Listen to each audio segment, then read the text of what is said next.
और वहीं Congress working committee यानी कि CWC की बैठक में कांग्रेस ने वंदे मातरम को लेकर अपना रुख स्पष्ट किया है। कांग्रेस का कहना है पार्टी 1937 में लिए गए फैसले का पालन करेगी और अपने कार्यक्रमों में वंदे मातरम के सिर्फ 2 ही अंतरे गाए जाएंगे।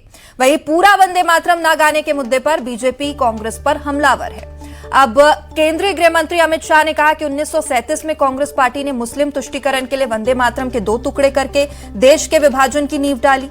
उन्होंने कहा कि कांग्रेस ने लाखों शहीदों का भी अपमान किया जिन्होंने वंदे मातरम का नारा लगाते फांसी पर चढ़ गए और कांग्रेस पार्टी 1937 का अपनी पार्टी का रेजोल्यूशन मान रही है और संसद के एक्ट को नकार रही है।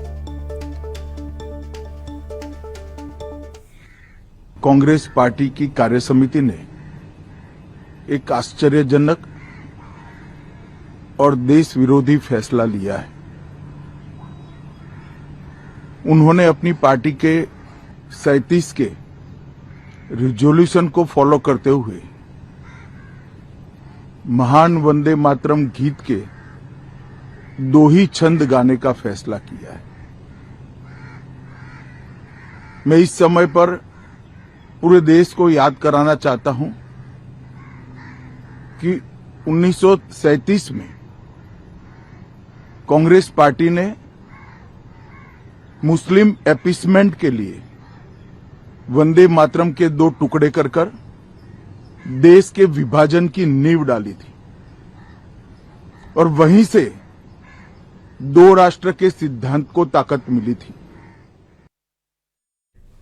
तो CWC बैठक में पूरा वंदे मातरम नहीं गाने के फैसले पर अब मध्य प्रदेश में भी सियासत गर्मा गई है। बीजेपी ने कांग्रेस पर बड़ा हमला बोलते हुए कहा कि कांग्रेस बीजेपी का विरोध करे, देश का नहीं। रामेश्वर शर्मा ने आरोप लगाया कि विरोध करते करते कांग्रेस राष्ट्रगीत का ही विरोध कर रही है। उन्होंने कांग्रेस से वंदे मातरम, राष्ट्रगान और देश की सांस्कृतिक विरासत का सम्मान करने की अपील की। वहीं बीजेपी के आरोपों पर पलटवार करते हुए कांग्रेस ने कहा कि लाखों लोगों को पूरा वंदे मातरम गाना आता ही नहीं है, लेकिन वे भारतीय हैं। वहीं कांग्रेस ने कहा कि हमें बीजेपी से राष्ट्रभक्ति का सर्टिफिकेट लेने की जरूरत नहीं है। जोड़कर प्रार्थना करना चाहता हूं कि कांग्रेस को इस बात को समझ लेना चाहिए कि उसका झगड़ा राजनीतिक तौर पर राजनीतिक प्रतिद्वंदी के रूप में भारतीय जनता पार्टी से है। इसलिए वो भारतीय जनता पार्टी से लड़े, राष्ट्रगीत और राष्ट्रगान से ना लड़े। कांग्रेस हर हमेशा ये भूल करती जा रही है कि वो राष्ट्रगान से लड़ती है, वो राष्ट्रगीत से लड़ती है, वो हिंदुओं से लड़ती है, वो सनातन से लड़ती है। और कुल मिलाकर कांग्रेस का जो चरित्र है पूरे देश के अंदर ये निकल कर आ गया कि जिन्ना के मरने के बाद अगर जिन्ना किसी की आत्मा में प्रवेश किया है तो वो कांग्रेस की आत्मा में प्रवेश किया है। लेकिन मैं समझता हूँ कि देश में से हजारों लाखों लोग हैं जिनको वंदे मातरम नहीं आता, लेकिन वो देश के भारतीय है, हिंदुस्तानी है। तो हमें इस गाने के विवाद के बजाय ये जानना चाहिए कि हम हिंदुस्तान की है और हम गर्व से कहते हैं भारतीय। मैं इस पे बात करने में ज्यादा विश्वास रखता हूँ। मातरम पर चढ़े चर्चा के बाद भी दोनों पक्ष एक होते दिखाई नहीं दे रहे हैं। दोनों पक्षों के अलग अलग राय है और इसी पर चर्चा के लिए आज हमारे साथ एक स्पेशल पैनल भी मौजूद है। सचिन बघेल बीजेपी प्रवक्ता इस वक्त हमारे साथ मौजूद है, संदीप त्रिपाठी कांग्रेस नेता हमारे साथ मौजूद है, नीरज तिवारी राजनीतिक विश्लेषक इस वक्त हमारे साथ मौजूद है। आप सभी मेहमानों का बहुत स्वागत है न्यूज 18 मध्य प्रदेश छत्तीसगढ़ में। सबसे पहले तो संदीप त्रिपाठी जी आप ही का मैं रुख करूंगी। लगातार संसद में इतनी लंबी चर्चा हुई, प्रावधान आया, लेकिन घूम फिरकर सवाल यही, कांग्रेस का बयान यही, आपके राष्ट्रीय अध्यक्ष ये कह देते हैं कि जो बीजेपी कहेगी उसे करने के लिए हम बाध्य नहीं है। अरे बीजेपी चीजें नहीं कह रही है, प्रावधान पारित हुआ है, उसके बावजूद उसका सम्मान नहीं किया जा रहा है, क्या वजह? सृष्टि जी जिस प्रावधान की बात कर रही हैं उस पर हमें गौर करना चाहिए। वो सरकारी कार्यक्रमों के लिए निर्धारित हुआ है और सरकारी कार्यक्रमों में होता है, लेकिन एक बात हमें नहीं भूलनी चाहिए कि आज वंदे मातरम की वकालत वो लोग कर रहे हैं जो आज भी अपने ऑफिशियल कार्यक्रमों में नमस्ते वत्सले गाते हैं और कमल निशान हमारा अपने पार्टी के कार्यक्रमों में गाते हैं।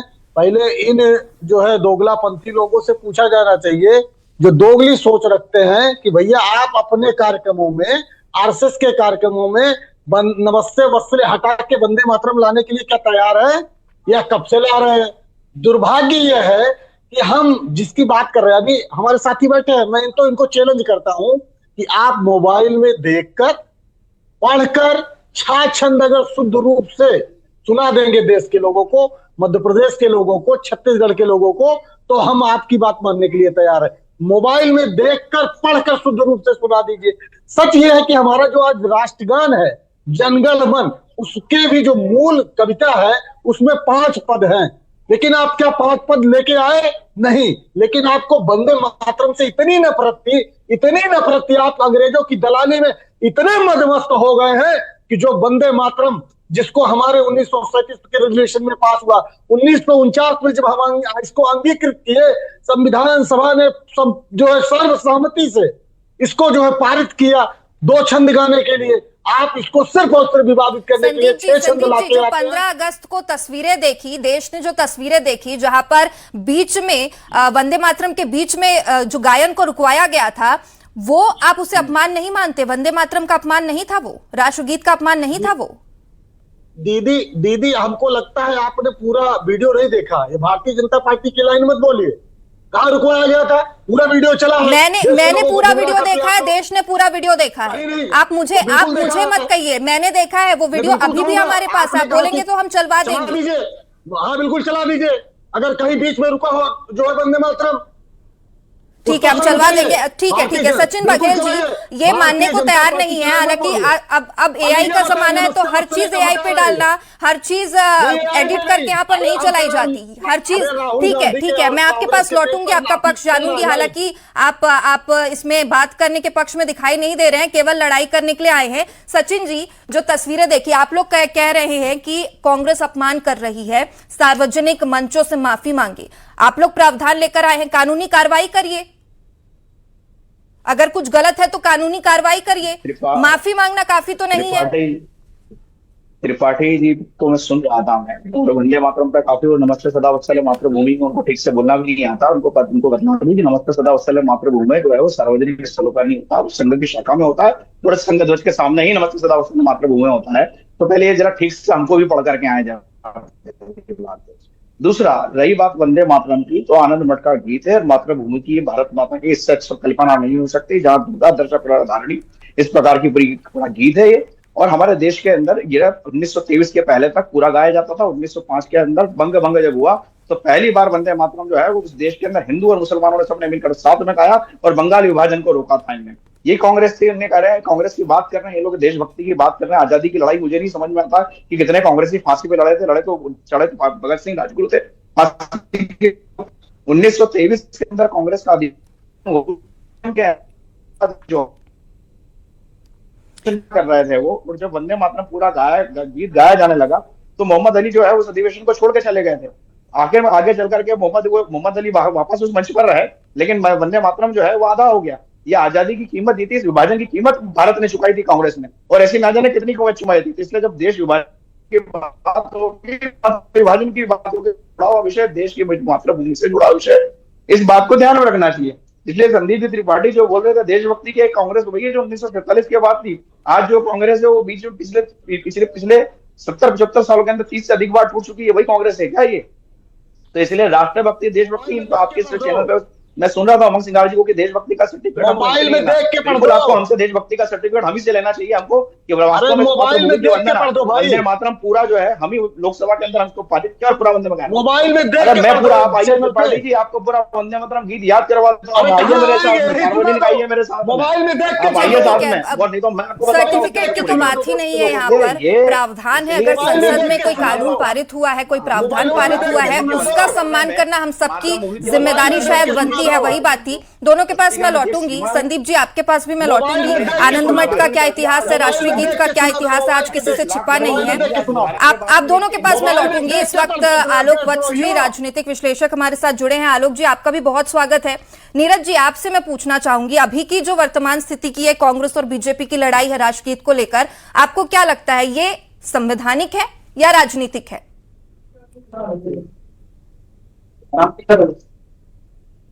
क्योंकि आने वाले चुनाव पर कितना प्रभाव पड़ेगा उसको मद्देनजर रखते हुए इसको कुछ तीव्र गति से आगे बढ़ाया जा रहा है। लेकिन हकीकत में बात यह है कि जब 1937 का अधिवेशन कलकत्ता में हुआ था, उस टाइम पे एक लंबी टीम थी जिन्होंने इस निर्णय पे अपनी सहमति दी थी, और 1896 में रविन्द्रनाथ टैगोर जी ने कांग्रेस के अधिवेशन में ही ये गीत गाया था।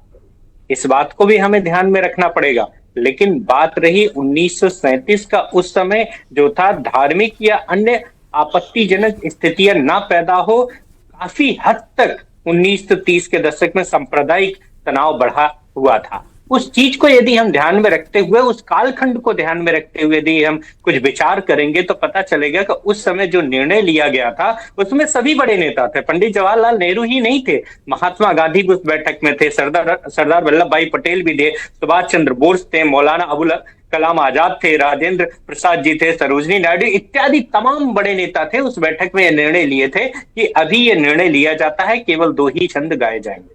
अब कांग्रेस का अपना निर्णय है, वो अपनी बैठक में कितना गाते हैं कितना नहीं गाते, ये उनका अपना व्यक्तिगत निर्णय है। लेकिन बात रही यहां पर कि इसे राजनीतिक तूल दिया जा रहा है, क्योंकि इससे चुनावी लाभ कितना हो सकता है, हिंदू मुस्लिम कितना हो सकता है, इसको ध्यान में रखते हुए इस बात को तूल दिया जा रहा है।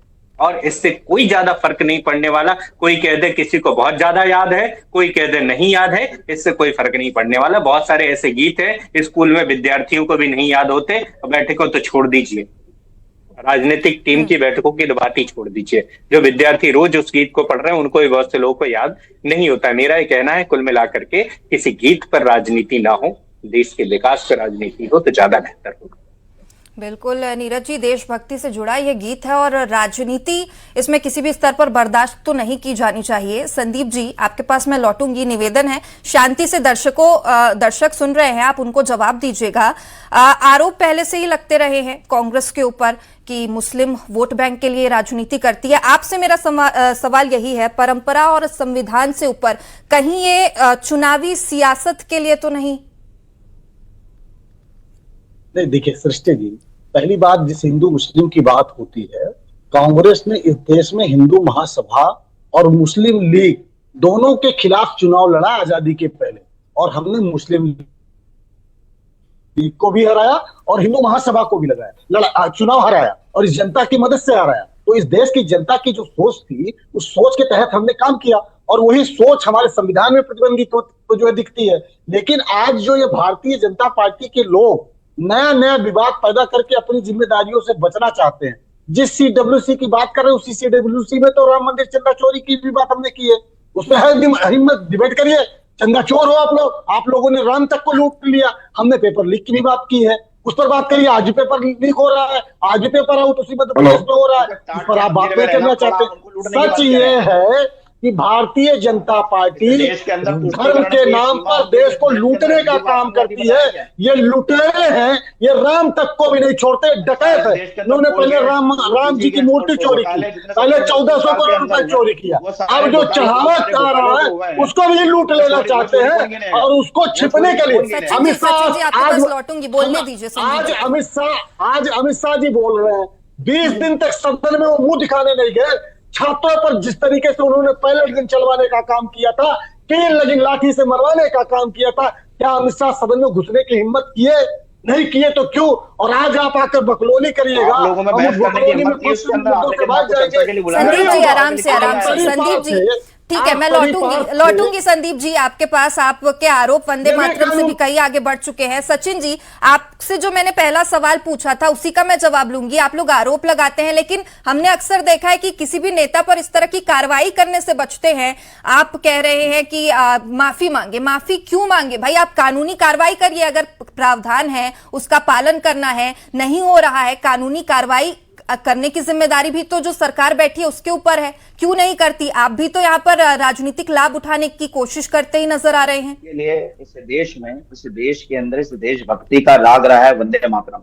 जिस दिन वंदे मातरम गाना पहली बार हुआ, देश आजाद से लेकर अब तक वंदे मातरम, आपने नमस्ते सदा वत्सल मातरम का हिंदी में अनुवाद पता है? क्या है? मैं अपनी मातृभूमि को वतन करता हूँ, जरूरत है देश के अंदर।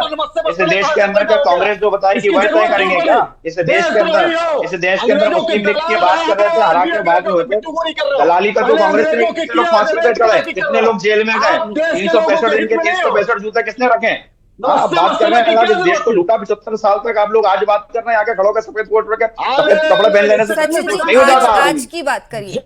ठीक है, इसलिए वंदे मातरम की बात कर रहे हैं हम लोग यहाँ पर। रही बात कार्रवाई करने चलिए की, चलिए ठीक है, मैं आप दोनों के पास ही लौटूंगी। आलोक जी भी हमारे साथ लगातार इस वक्त बने हुए हैं। आलोक जी, यहाँ पर 2 छंद बनाम 6 छंद की ये जो लड़ाई चल रही है, मेरा आपसे भी यही सवाल है, राजनीतिक दृष्टि से ये लड़ाई है या संविधान को लेकर ये लड़ाई है? राजनीतिक लाभ लेने की कोशिश यहाँ पर कांग्रेस कर रही है, ये बीजेपी का आरोप है। किस तरीके से आप इसे देखते हैं? ये राष्ट्रभक्ति का कोई पैमाना नहीं होता है कि जिसको उस पैमाने पर आप तोल दें। अगर आपके अंदर राष्ट्रभक्ति का जज्बा है तो जिस किसी रूप में आप उसको व्यक्त करना चाहें उसको व्यक्त करें। जैसे पूजा है, कोई लोग 18 घंटे 14 घंटे पूजा करते हैं, कोई आदमी 10 मिनट में अपना पूजा खत्म कर लेता है, लेकिन उसकी भी आस्था और भक्ति उतनी ही प्रबल होती है, उतनी ही मजबूत होती है जिसने 14 घंटा या 6 घंटा पूजा करने वालों को। तो इस पे ज्यादा तूल नहीं देना चाहिए। आपके अंदर राष्ट्रभक्ति का जज्बा हो, आप उस कैरेक्टर से प्रेरित हो, आपके अंदर सच्चाई हो, आपके अंदर सजगता हो, आप चाहे 2 छंद गाएं या 6 छंद गाएं, उससे कोई फर्क नहीं। बिल्कुल आलोक जी, तो राष्ट्रभक्ति का सर्टिफिकेट कोई यहाँ पर किसी को नहीं दे सकता, ये अपने अपने मन की बात है। जिस हिसाब से कौन है इस देश में जिसके पास के पावर है कि किसी को राष्ट्रभक्ति का सर्टिफिकेट दे दे? कौन है? आप उस आदमी का नाम बताइए कि जो ये सर्टिफिकेट देने की काबिलियत रखता हो। बिल्कुल, या लेकिन कोई पंडित है, या जो पंडित है किसी को धार्मिक कहने की सर्टिफिकेट देने की ताकत रखता हो। कोई 2 मिनट पूजा करेगा वो ज्यादा धार्मिक हो सकता है बजाय कि कोई 8 घंटे पूजा करने वाले। अगर उसके अंदर कैरेक्टर नहीं है, सत्यता नहीं है, तो सब पूजा बेकार है। उसी तरीके बिल्कुल से आलोक जी, बिल्कुल मैं आपकी बात से पूरी तरह सहमत हुआ, हर कोई सहमत होगा मुझे उम्मीद है। लेकिन सचिन जी, यहाँ पर साफ तौर पर ये कह देना कि जो बीजेपी कहती है वो करने के लिए हम बाध्य नहीं है। एक मिनट संदीप जी, लौटूंगी मैं आपके पास, मुझे अपनी बात कहने का, संदीप जी को अपनी बात कहने का मौका जरूर मैं दूंगी। बीजेपी का, कांग्रेस अध्यक्ष का ये कह देना कि बीजेपी जो कहेगी वो करने के लिए हम बाध्य नहीं है, प्रावधान कानून का सम्मान करना क्या हम सबकी जिम्मेदारी नहीं है? जी देखिए सृष्टि जी, अभी आपने एक बात हमारे भाजपा के साथी से पूछी कि अगर कानूनी प्रावधान आपने कानून बना दिया है और सरकार में आप हैं तो आपकी जिम्मेदारी है कि कानून का उल्लंघन हो रहा है तो आप मुकदमा कराइए, राजनीति मत करिए। लेकिन सच ये है कि हम कानून का उल्लंघन नहीं कर रहे हैं, हम कानून को मान रहे हैं, लेकिन आप किसी चीज को थोप दीजिएगा। एक उदाहरण और मैं देता हूं, अभी आलोक जी ने एक बड़ी बात की, उसी में मैं ऐड कर देता हूं। अभी देखिए जो है किसी के लिए जो है गाय का मांस खाना पाप है क्योंकि उसका धर्म ये कहता है। वीर सावरकर जी कहते थे कि गाय एक चौपाया जानवर है, इनके नेता रहे हैं, इनको वो आदर्श पुरुष मानते हैं। और किसी धर्म में उसको ये नहीं कहा गया कि वो आपकी माता है तो वो उसको माता नहीं मानता है, उसके लिए कोई और माता हो सकता है। वैसे ही जो आज आप ये जबरदस्ती थोप देना चाहते हैं किसी धार्मिक स्थिति को जो है देश के नाम पर, तो उसका धर्म अगर उसको इजाजत नहीं देता है तो आप उस पर कंट्रोवर्सी पैदा करने के लिए ये काम कर रहे हैं ना। आपकी वो सेकुलर सोच नहीं है। बिल्कुल बिल्कुल, लेकिन संदीप जी मैं आपको ये भी याद दिलाना चाहूंगी, यही न्यूज 18 में ही हम तस्वीरें दिखाते हैं जहां पर मुस्लिम पक्ष भी जो गाय है उसे राष्ट्रीय माता मानने के लिए इनकार नहीं करता है और वो खुद कहती है कि राष्ट्रीय माता घोषित किया जाए गाय को। बहुत शुक्रिया आप लोगों का अपना अपना पक्ष देने के लिए। तो वहीं अब ये फैसला राजनीतिक नहीं बल्कि अब राष्ट्रभक्ति से जुड़ा भी नजर आता है और इसी के साथ बहुत शुक्रिया सभी पैनलिस्ट का हमारे साथ जुड़ने के लिए।